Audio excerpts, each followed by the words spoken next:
Hello दोस्तों, एक नए वीडियो में आप सभी का स्वागत है। आज की वीडियो में दोस्तों हम आपके साथ चर्चा करने वाले हैं कि यूपी जो आप लोगों का पेट का एग्जाम है उसमें आप तुक्का कैसे लगाएं और ऐसा तुक्का लगाएं कि आपका सही प्रश्न हो। तो आइए देखिए, ये वीडियो आप लोगों को पूरा अच्छी तरीके से समझ में आएगा। फैक्टर बहुत महत्वपूर्ण है और दूसरा फैक्टर है तुक्का लगाने की क्षमता। इसमें हंसी आती है पर दरअसल ये बड़ी गंभीर बात है।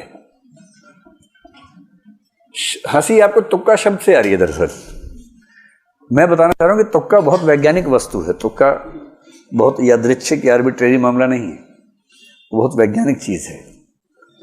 जनरल सलाह ये है कि तुक्का जम के लगाइएगा परीक्षा में, लेकिन मैं उस सलाह पे आने से पहले वजह समझाना चाह रहा हूं आपको। और ये सलाह सबको नहीं है, किसको नहीं है ये आपको खुद जज करना है अभी की बात सुनने के बाद। जनरल सलाह यही है, आपका एक प्रश्न सही हुआ तो उसमें 2 नंबर मिलेंगे, और यदि आपका एक प्रश्न गलत हुआ तो उसमें सही होने पर मिलने वाले अंकों का 1/3 कट जाएगा, तो 2/3 आपका माइनस हो जाएगा। 2/3 का सरल सा मतलब क्या हुआ, कितना हो जाएगा 0.66 नंबर आपके कट जाएंगे। अब इस तरह से बात समझना मुश्किल लगता है, इसको हम सरल भाषा में समझते हैं। मान लीजिए कि आपने पेपर देखा, उसमें प्रश्न क्रमांक 1, 2, 3 और 4, आपको चारों का अता पता ही नहीं है बिल्कुल भी।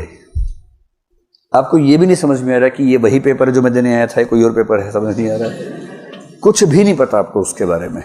ऐसे 4 प्रश्न हैं। यूपीएससी ये नहीं चाह रही कि तुक्का मारने वालों को नुकसान हो।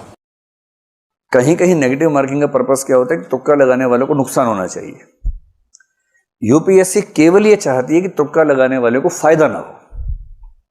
मैं उम्मीद कर रहा हूं कि आप दोनों का अंतर समझ पा रहे हैं। तुक्का लगाने वाले को नुकसान हो ये मंशा नहीं है, तुक्का लगाने वाले को फायदा ना हो मंशा ये है। कैसे ये मंशा है? सिंपल प्रोबेबिलिटी है कि चारों प्रश्नों में 4-4 ऑप्शंस हैं और आपको एक भी नहीं आता है। आपने पहले प्रश्न में 4 में से रैंडमली कोई भी लगा दिया, सही होने की संभावना कितनी है? 1/4 है।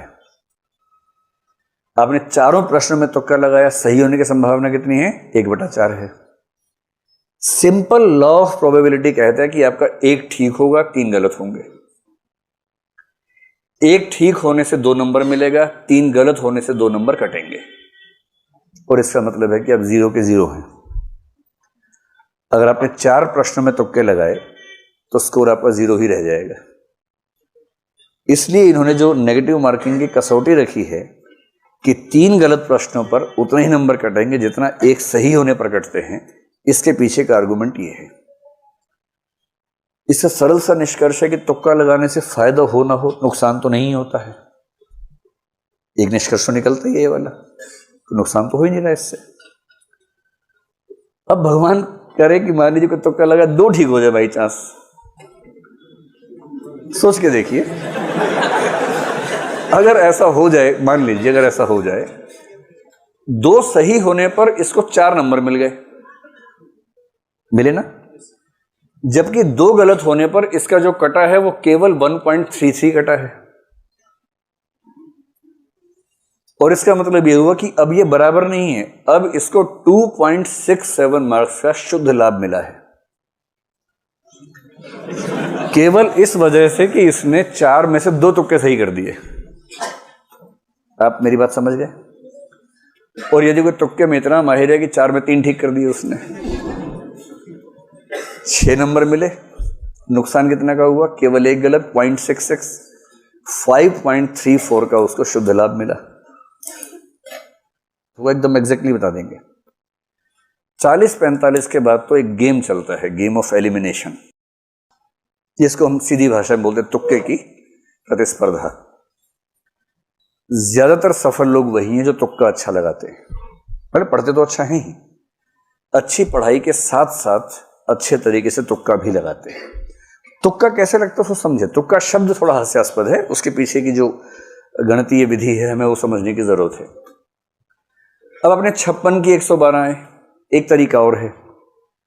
आप इसमें 4 प्रश्न जोड़ दीजिए कि आपने 60 प्रश्न सही किए, 12 प्रश्न गलत किए, तो भी आपका स्कोर 112 ही रहेगा। कितना सरल है। अगर 56 प्रश्नों से 112 मिले, आपने 4 ज्यादा सही कर दिए और 12 गलत कर दिए, 4 सही से आपको उतने नंबर मिलेंगे जितने 12 गलत होने से कटेंगे, आपका स्कोर उतना का उतना रहेगा।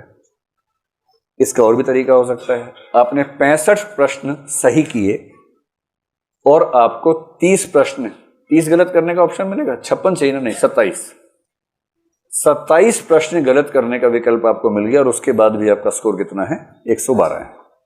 मैं दावे से कह रहा हूं कि अगर कोई कहता है कि मैं 56 ही करूंगा और 56 ठीक कर दूंगा, तो वो या तो झूठ बोल रहा है या मजाक बना रहा है।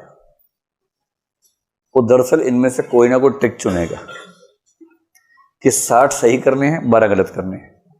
मतलब गलत करने हैं ऐसे नहीं, गलत हो जाए तो कोई बात नहीं, सही करने हैं तो पर्पस हो सकता है, गलत करने के पर्पस होगा।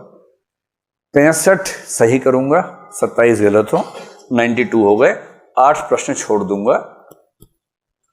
ये एक अच्छी अप्रोच हो सकती है। अब इस लेवल पर आकर मैं आपको एक निष्कर्ष समझाने का प्रयास करता हूं। मेरी सामान्य राय, जिस पर अभी आपको काम करना है अपने स्तर पर, क्योंकि हर व्यक्ति के लिए एक समान दवाई काम नहीं करती है, बीमारियां अलग अलग हैं, दवाइयां अलग अलग ही होंगी।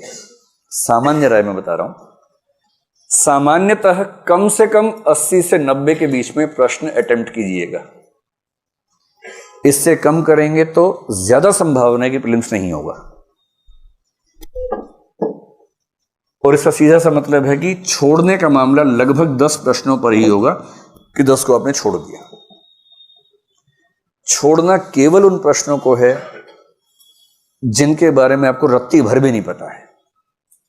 तो दोस्तों, सर के द्वारा जो बताई गई बातें हैं, उन बातों पर अगर आप फॉलो करते हैं तो यकीन मानिए आप लोगों को बहुत ही ज़्यादा लाभ मिलेगा और आपका जो तुक्का है वो सही प्रश्न पर आप लोगों का लगने वाला है। तो ये वीडियो है जो है आप लोगों के लिए कितना इन्फॉर्मेटिव था, कमेंट करके जरूर बताइएगा। चैनल पे नए होइएगा तो सब्सक्राइब करना ना भूलिएगा। मिलेंगे दोस्तों अगले वीडियो में। जय हिंद।